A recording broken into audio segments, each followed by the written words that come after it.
Here comes Truly Inspired. Pike releases the brake, saw the daylight, saw the run, and saw the post. Comes away, it's going to win and trot in. Truly Inspired cruised in over 2 lengths, Chockslam Field. Dipperucci's got it done though. It's Dipperucci clear. Baby Paris keeps coming, but the mare beats the filly. Dipperucci beat Baby Paris. Amelia's Jewel, St. Oreo, Amelia's Jewel, Amelia's Jewel hits the lead, going with a Bustler, but the Jewel sparkles in the guineas. Amelia's Jewel has beaten Bustler.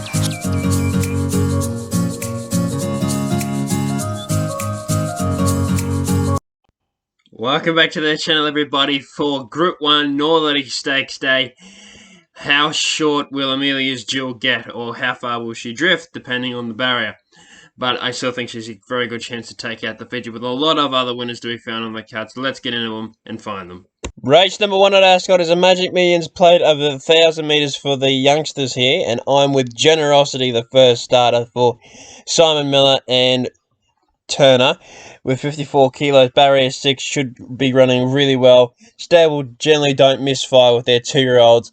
Won a Belmont trial recently, beating Gold Citation by 0.82 of a length. So I think it's a good chance out of the first starters. And out of the raced horses, I would like Soaring Solo here for Webster and Turner. 1 start for the 1 win. Wasn't a dominant win, didn't really put the field away, but did trial well and did win on debut, so you've got to take that into account. Home James, next best, and Flying the Flag over the odds of $15. But Generosity for mine, race 1 at Ascot. Race number 2 at Ascot is the Fair Fee plate over the 1,000 metres, and I'm with the best 1,000 metre horse in the race, and that is Street Parade. Drawn barrier 3, goes forward and has Jmac in the saddle. I'm quite confident can score the win here. 59.5 kilos. I think it's a winnable weight, considering the only other chance in the race is carrying the same weight, and that's Aztec Ruler, who's 2 from 2, and always beware the unbeaten horse. So I think those 2 are the main chances. Saloon bar for 3rd, 3 starts for the 1 win and a 2nd, and is going well for Danny Morton and Chris Palm, but is only first up. And Invisible String, I thought, could run a bit of a race at $19 for Andrews and O'Donnell. But I'm with Street Parade for Jmac to score his first winner at Ascot for the day in race 2. 25 the win. Race number 3 at Ascot is the Crown Perth handicap over the 2,100 metres, and I'm with Truly Inspired here. Clearly the one to beat for Adam Durant and Willie Pike, 57.5 kilos. And I'm just sorry it's the odds-on favourite, because it should just be winning here. Won its past 2, won dominantly last start at Ascot over the 2,200 metres, 55.5 for Pikey, and it was a 280 favourite that day. Now it's $1.95, and it bolted in by 2.75 lengths, and that was only, I think, last weekend. So very, very good winning chance. 2 weeks ago, Truly Inspired won. So very good chance, Truly Inspired. The only horse I think can beat it is Mystery Island for Lindsay Smith and Johnny Allen, who is the unknown factor in the race, but it's drawn out wide. Queen Alina is always a chance in these staying races, and is very good record of having the 6 starts for the 3 wins and 2 seconds. And Feels Danish, I thought, was over the odds at $26. But Truly Inspired for mine, race 3 at Ascot, will be winning 50 the win. Race number 4 at Ascot is the Amelia Park handicap over the 1,400 metres, and I'm with category 3 here. Adam Durant and Piker to go back to back. I think it's a very good chance. 55 kilos, barrier 7. Unlucky, it's past 2. Should be winning here. If it doesn't win, you can write this horse off. It should just be winning here. Was only narrowly defeated by Real Danger last start. Does only go up half a kilo in weight. And I think it should be winning. Trade War, the only one I could see beating it. Bradwell Willer in the saddle, carrying this top weight at 60 kilos, but with that top weight, I think it's going to be hard for him to win.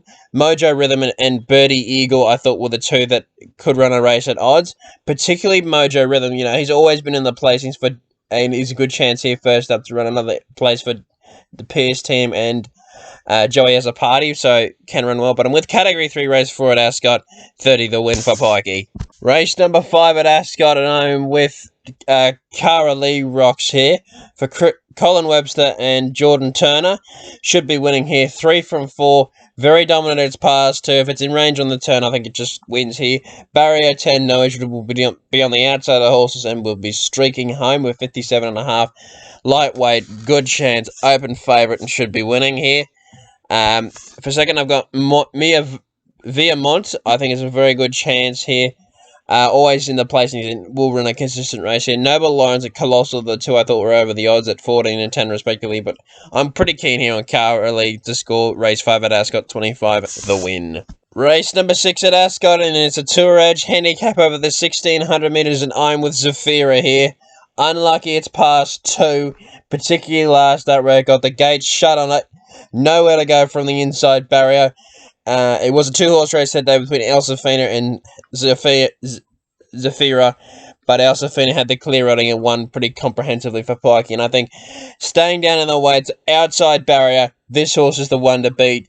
Not going to get in trouble from barrier 12 and will be screaming home for Paddy Carberry. So I think it's the one to beat. Try for us for second. We'll run the distance out. And Taj Dyson claiming the 3. Always going to help its causes. And Crescent City for third. Under the odds for mine. It should be a lot bigger. I don't know who the people are who keep backing this horse. It's done, alright? It's not going to win another race. Megazone for fourth. Over the odds at 13s, but Zephyra for mine, race 6, Ascot, 40 the win. Race number 7 at Ascot is the listed Jungle Dawn Classic over the 1400 metres, and I'm with Vane Tempest here. Vane Tempest and Express Time, I think they can both win, but I'll explain why Vane Tempest first. Run some really consistent races this campaign, winning 4 starts back in a rating 66 handicap by 1.52 lengths, beating Regal Magic. Then went to a 78, ran a really good race and running second behind Hot Z. 1 start ago, and then last up was testing the Jungle Mist Classic, where I thought it ran a really good race. Opened too big of a price, obviously. Backed into favouritism, I think can be winning here. Express Time for second. I originally had this horse on top, but I changed my selection because I just think it needs to show me something. But fourth up, last start, third placing in the Jungle Mist. And at $10, I think you run a big race here, considering it's had prime rating fourth up. Loves a good surface, and does enjoy being at Ascot, and has a very good record at the track. Ginger Fly for third, and a Bazoom for fourth. But I'm with Vane Tempest, 25 to win, and 10 each way on Express Time, over the odds at $10. Race at Ascot is the feature of the day. It's the Group 1 Northerly Stakes over the 1800 metres, and I'm with Amelia's Jewel. I think you just simply have to be with her. She's had 6 starts for 5 wins in a second. Simon Miller, Paddy Carberry, 50 kilos, drawn barrier 1. If it's barrier's no disadvantage, she'll be bolting in here. Clearly the one to beat for mine. Cascadian, a clear second pick. James McDonald aboard for James Cummings. Drawn out wide, which I don't like for the horse, but is very consistent. Loves the 1800 metres, 2 from 2 at the distance. Had a trial at Belmont, winning by 2.26 lengths, but he was hard fit in the trial, though good chance, but has been up forever. Has been up since the Maccabi Diva, so I just question if he's going to run it out strongly at the end of his campaign. But look, he's a great chance, and he does have panels on the rest of these class-wise. Bustler for third, I thought was over the odds at $10. Considering it's only been beaten once, it was last start in the WA Guineas by Amelia's Jewel. Carried 56.5 there, only carrying the 52 here, so there's a very good chance from Barrier Knight. And the railway winner in Tricks of the Trade for Troy Turner and Colin Webster for fourth at $13. But I'm with Amelia's Jewel in the Northerly, 50 the win. I'm quite confident. And race number 9 at Ascot to close out Northerly Day is the 4 million Quokka slot race, 15th of April 2023, handicap over the 1200 metres, and I'm with Burn You to Survive. Willie Pike in the saddle here, 55 kilos for its debut, for its return. Didn't fire a shot last prep, but I think it's primed. They're on a big race here. Loves the 1200 metres, having 3 wins from 5 starts. Loves being on top of the ground for 4 wins from the 5 starts and 2 from 2 at Ascot.